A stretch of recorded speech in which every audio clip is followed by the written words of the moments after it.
Erev Shabbat Shalom. We are again in Parashat Korach, and we have discussed this parsha many times. We've discussed it from Korach's perspective. We've discussed it from Moshe's perspective.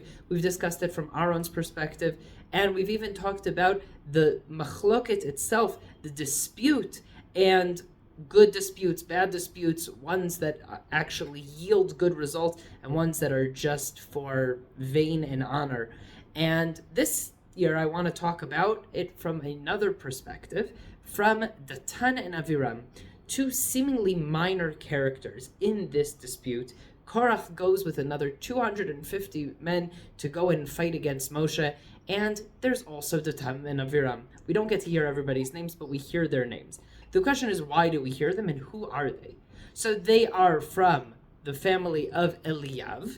They are from the tribe of Reuven, and we've heard of them beforehand, especially in the Midrash. Rashi talks about this, and he says Moshe goes to call Datan and Aviram. It says that Moshe calls them, and they refuse to come. He tries to call them right when this is starting to try to get them away to sit and have a conversation with them, and they refuse to come. Rashi says over here, we learn over here something very important. Ein machzikim b'machloket. We do not hold on to the dispute, which means when there is a dispute, give it another chance. Where does Rashi get this from? All the other times Rashi talks about Datan and Aviram in the Torah previously. So the first time we are introduced to Datan and Aviram has to do with when Moshe kills the Egyptian and he sees two Jews fighting and he says, "Why would you hit your brother?"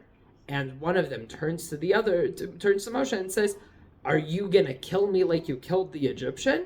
And Rashi says, who are these people? These are Datan and Aviram.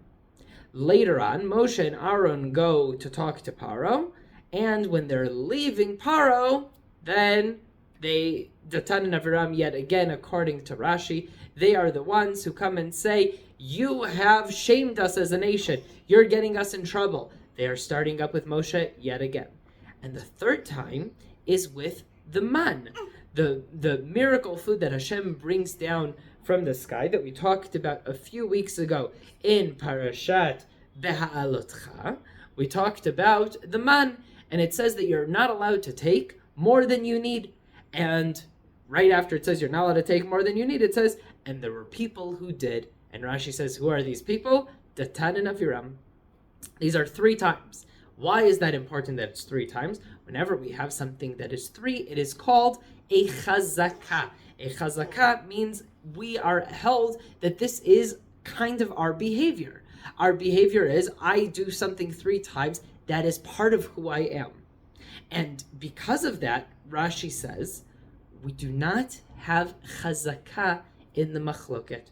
We do not hold on to it. We do not say, this is who the person is. In a lot of things we do, in a lot of things we say, this is who that person is. But Rashi could have looked at it and said, Moshe called them to make peace.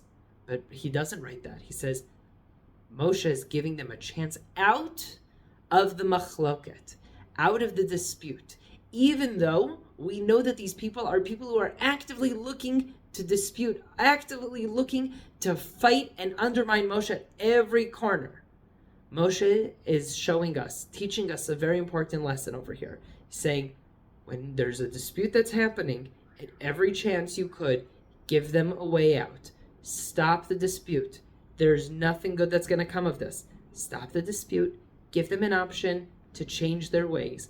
Give them an option to say, you know what? I don't want to fight. Rashi is not telling us you can make peace with anyone, but he is telling us you can give everybody another chance in a dispute. Shabbat Shalom.